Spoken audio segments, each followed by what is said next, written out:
Welcome to Tech Talent Unlocked. This is episode 3. I'm Anthony Ginn. This is a series of podcasts where we'll be speaking to thought leaders about a range of topics that are close to our hearts here at my organisation, IQUAD. We'll be exploring tech skills gap, inclusion and culture, diversity, social mobility and more.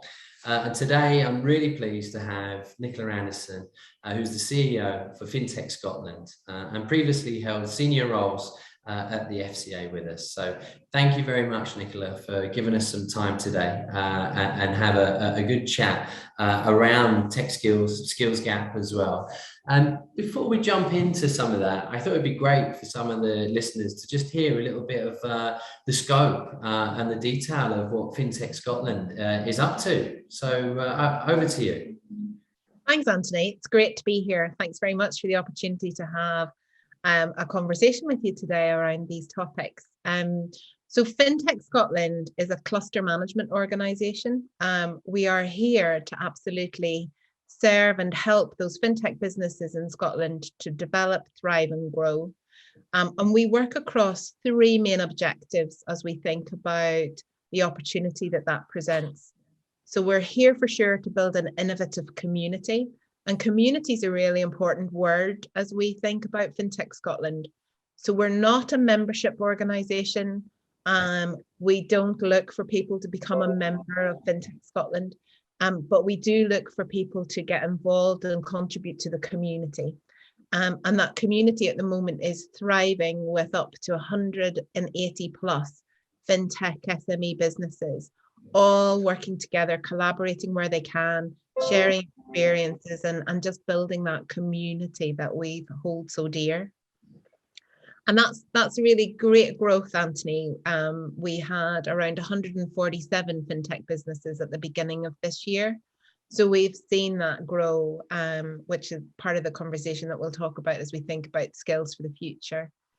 The second objective that we really work hard to foster and develop at FinTech Scotland is around impactful collaboration. Okay. So that opportunity to build connections with the large financial services institutions, with the academic community, with the professional services organisations, with tech businesses, all of those great skills and experiences that are well established and we have strong heritage in Scotland, that just allows the FinTech innovators to really get great depth of understanding of the financial services sector and some of those opportunities where FinTech innovation can help advance outcomes for customers. And then the third objective that we stand behind is about building an inclusive cluster. And that's really important as we think about the future of FinTech, the future of the digital economy. And we want to involve people, citizens, consumers in all of that. So we have a consumer panel, for example, as we think about FinTech Scotland. We work closely with the government and policy and regulatory bodies across Scotland and the UK. And we also think about that international opportunity that a FinTech presents as we develop that inclusive cluster. So that's how we set our stall. Absolutely fantastic. That's brilliant. Absolutely brilliant to hear. What an amazing organisation to be involved in that and building that community. And as you say, kind of holding that together so people can generate something. As you say, I really like number 2, which is that, having that impact as well and actually delivering something and being able to leverage, let's just say, some of the older organisations that may have trodden the path for obviously a long time before. So I think, well, that's a great intro. Thank you so much. So moving on then into our kind of first question as such, let's just take a little bit of a step back and just kind of set the scene and I'd just be interested to hear your thoughts on kind of what the fundamental points really of what's generated this kind of digital skills gap as such, and why it's kind of accelerated in the recent years as such. It'd be great to hear your thoughts on that. Yeah, it's a great question, actually. And what does digital skills gap actually mean? So I think there's something there for sure around how people are using technology these days, and the expectations of consumers. So there's a bigger consumer demand around innovative and technology appropriate products and services. And that's definitely something that the financial services industry need to lean into.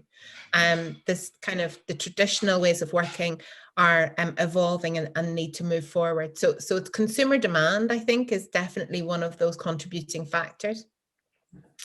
And I think we can't ignore the fact that COVID and our experiences over the last 18 months in particular have also accelerated that demand.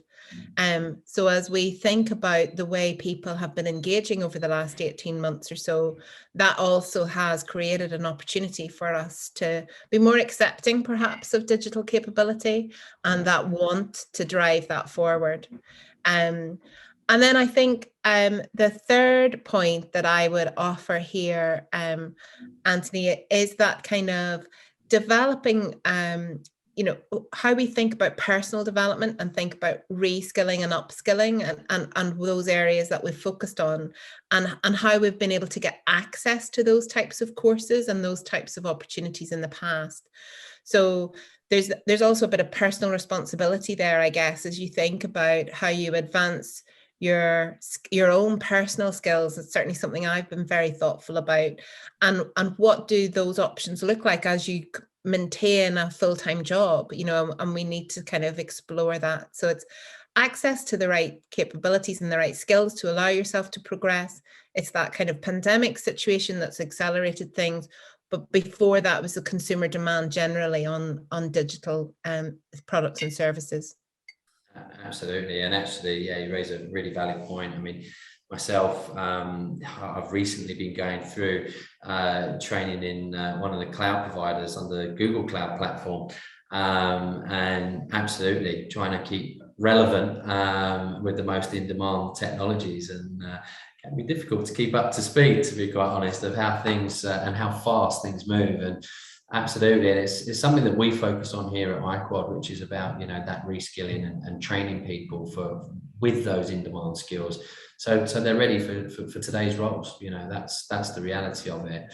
I mean, if we take a step back as well and think of it as like a bit of a timeline, you've got obviously the FinTech Scotland piece has got a fantastic.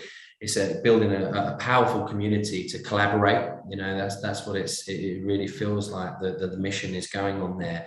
If we take a step back and there's obviously a concern, for the fintechs, there's concern for, large institutions as well in terms of that shortage of skills.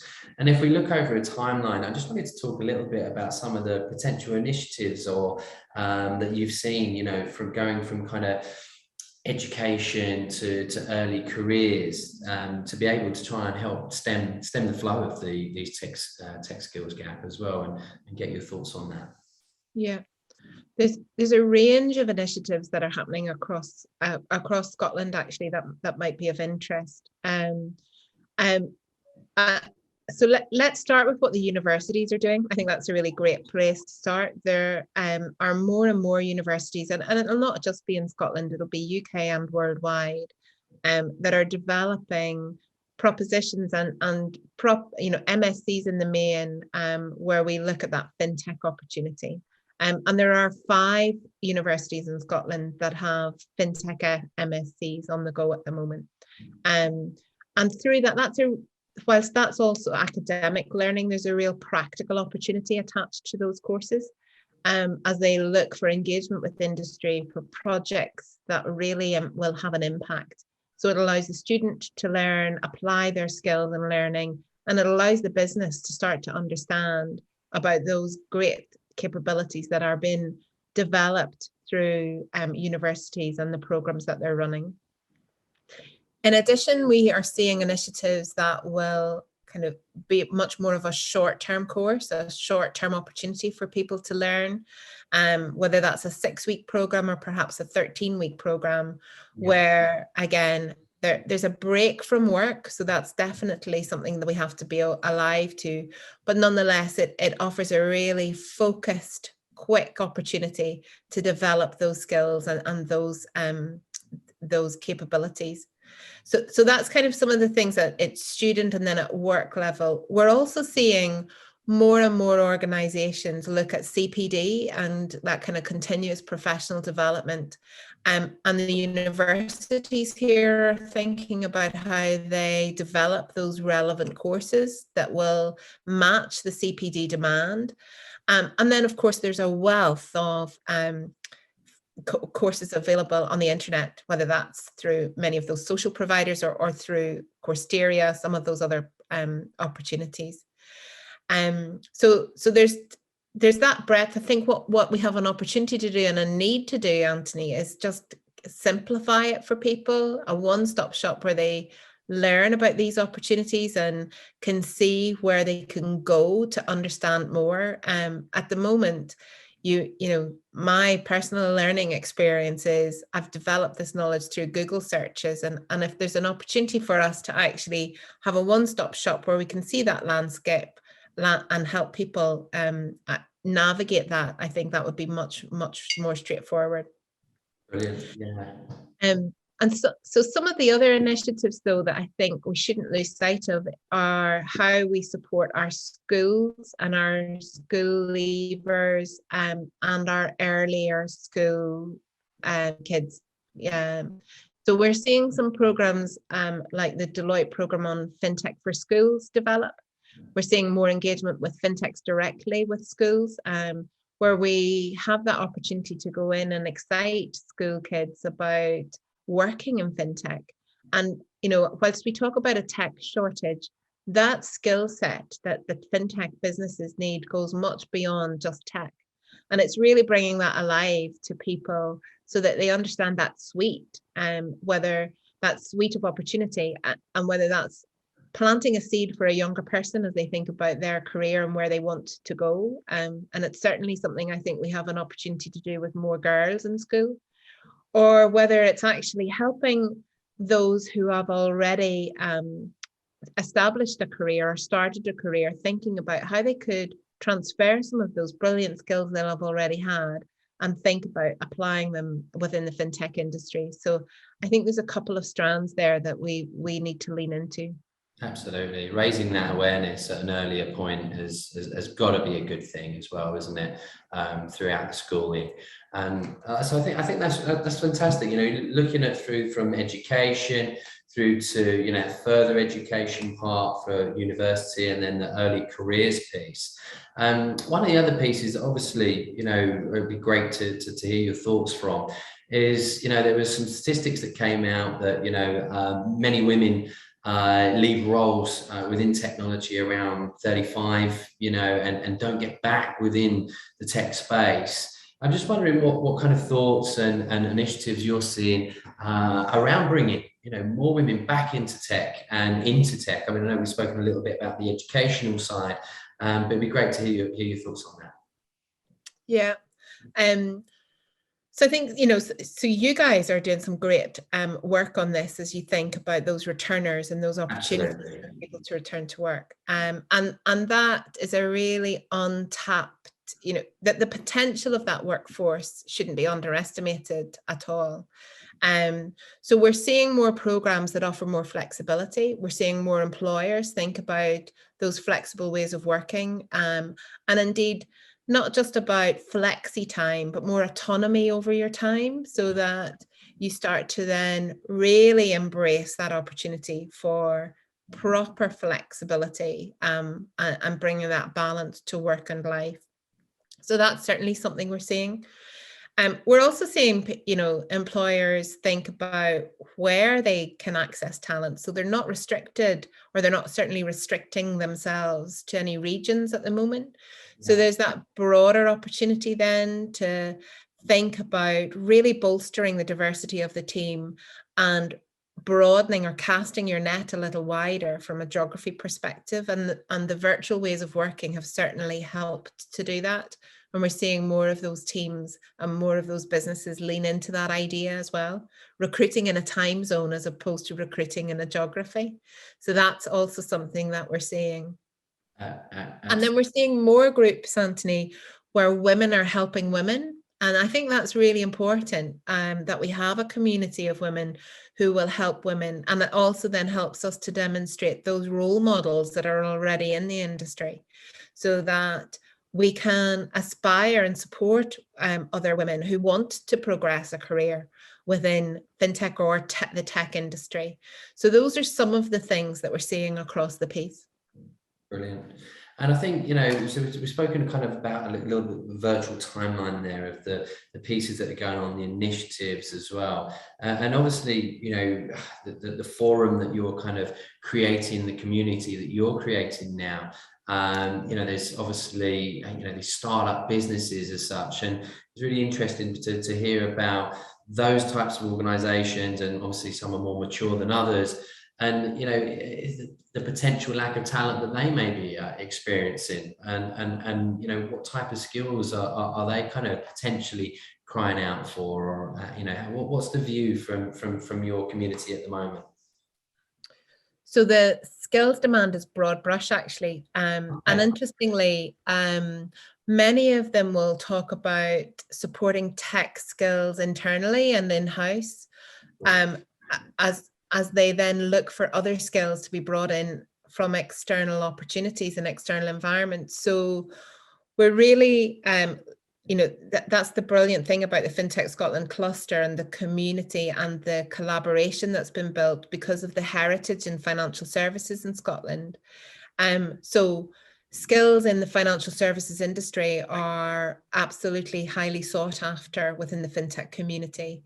Skills in that kind of risk and compliance world are really highly sought after. Right. As well as then kind of customer engagement skills, customer service skills, those skills that also will help with creativity, user design, the legal skills. Anthony, the list goes on. So it's not just specifically about a tech role. It really is that opportunity to think about the experiences and the skills that you have had as an individual already, or that you're interested in as you start your career, and thinking about the reality is that they could relevantly be applied within the fintech industry, because the breadth of contribution there is inspiring, to be honest. Yeah, absolutely. And it's something that I've been embedded with the last kind of 7 or 8 years within specifically the tech world. But it's something I've always said is kind of, if you've got that talent, you've got that passion, and you've got that drive, well, we can all work with that, right? And we can build on that. And if the passion's there, then certainly you can go the places that you want to go. So I fully understand. I think that's a great point, actually, because many of those fintech entrepreneurs and those fintech businesses will look about propensity to learn, but they'll look at those softer skills, and they'll look at that kind of open-mindedness and that ability to want to learn something new. It's not specifically about the skills that you may already have. Yeah, and I think from my side, looking at when we were putting developers through for training programs, for example, 5 or 6 years ago, and it was heavily focused towards quite a sideload development role. And these days, as you mentioned, even within the kind of hardcore kind of development skills as such, it's going towards more of a DevOps perspective, or in essence, a more rounded developer, with the communication skills to be able to collaborate and kind of share that responsibility of that software development lifecycle.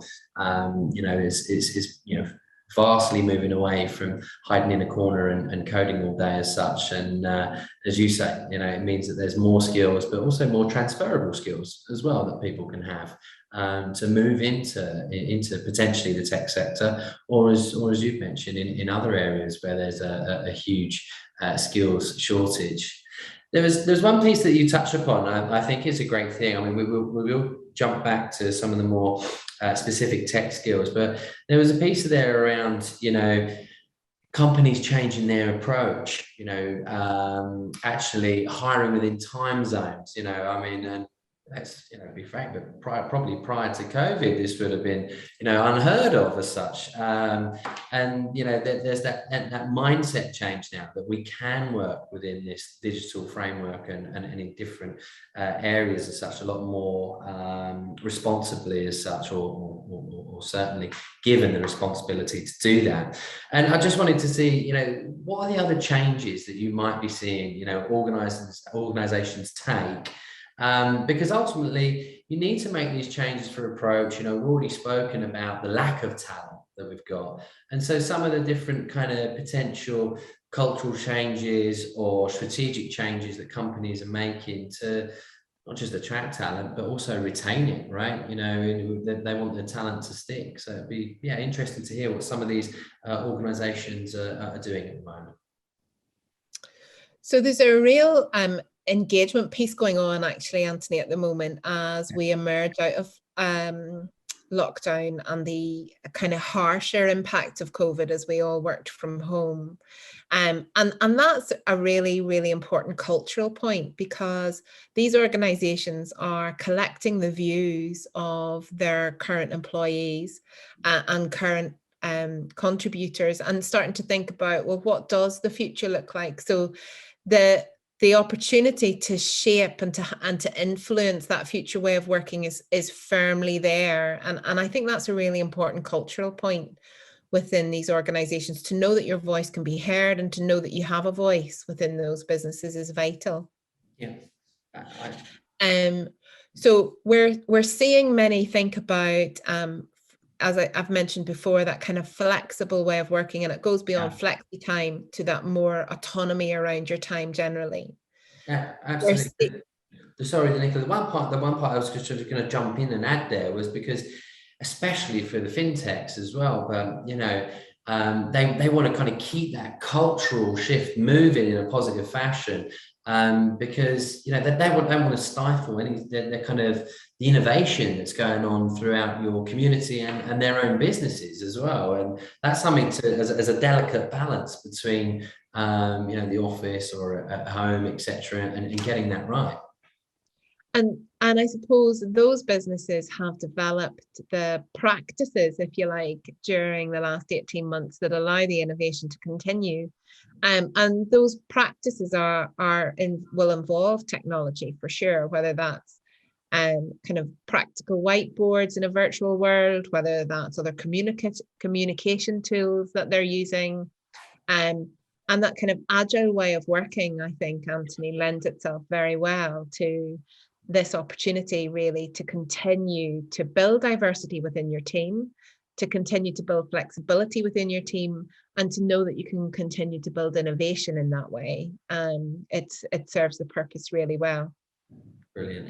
Yeah, I mean, there's a point that I was discussing the other day actually, and it was about they actually classed it as the psychological safety as well of the workforce, and especially when you're trying to create that hub of innovation, allowing the culture to still be there, to allow these guys to kind of try again as such in a safe manner, that they can continue kind of pushing on and pushing the boundaries within there, which I think is something super important that we do. And as you say, creating that inclusive culture, having a diverse workforce is certainly all gonna lead to this. It'd be great to hear as well what's going on for FinTech Scotland then for the remainder of this year, and what are the kind of pieces that you guys are looking to achieve, and what's going to be a good year for you guys when you kind of have a break for Christmas as such. Oh wow, what a great question. So we're gearing up to kick off the FinTech Scotland Festival on the 16th of September. Brilliant. And that runs until the 14th of October. So that is a really exciting time for us, Anthony, as we start to introduce some more in-person events, as well as host a whole suite of virtual events. And those events are all crafted and shaped by the community and the strategic partners of FinTech Scotland, those large financial services institutions and others that I mentioned before. So that's a really important month as we come up for that. We're also celebrating and recognising the progress since the Khalifa review. So that was a UK-wide FinTech review that was published earlier this year. And we're now kind of 6 months on from that publication. It's an opportunity for us to stand back and recognise progress since then. And that review recognised the great clusters of FinTech innovation right across the UK, Scotland included. So we'll be firmly involved in that as it continues to progress, and we'll be celebrating some of that success in the coming weeks. And then we are also we will publish before the end of this year our research and innovation roadmap. So as we think about what does FinTech innovation look like in 10 years' time, now is the time for us to start to think about some of the research and the engagement with the academic and research community as we think about that opportunity. And that just gets really exciting as we think about the different technologies that will be applied in financial services and FinTech innovation, how those technologies can evolve, how people engage with money, and what does the future of money, future of payments, future of FinTech start to look like? We start to get into some of those really interesting questions. So we are looking forward to collaborating with the FinTech community, with the FS businesses, and with the academic community in Scotland as we progress that. Wonderful, absolutely wonderful. It certainly sounds like you've got your hands full there, and plenty to be involved with. I'm sure that our listeners can pick things up from your website and through your LinkedIn pieces that you guys have on there. Thank you very, very much for your time today. It's been really insightful, really appreciate it. I know you're a very busy woman. I wish you all the success for the year ahead as well. And certainly we'll keep an eye out on those white papers that you guys are producing. To our listeners as well, we've got episode 4, which will be obviously on next after this one, which will be with Sandy Begbie from the SFE as well, talking to us about further points around the skills gap and the impact of Brexit and the pandemic. So I hope you can listen to that one. Nicola, thanks once again for your time. It was great. I will speak to you soon, and everyone else, hopefully I'll speak to you and hear you on episode 4. Thanks very much.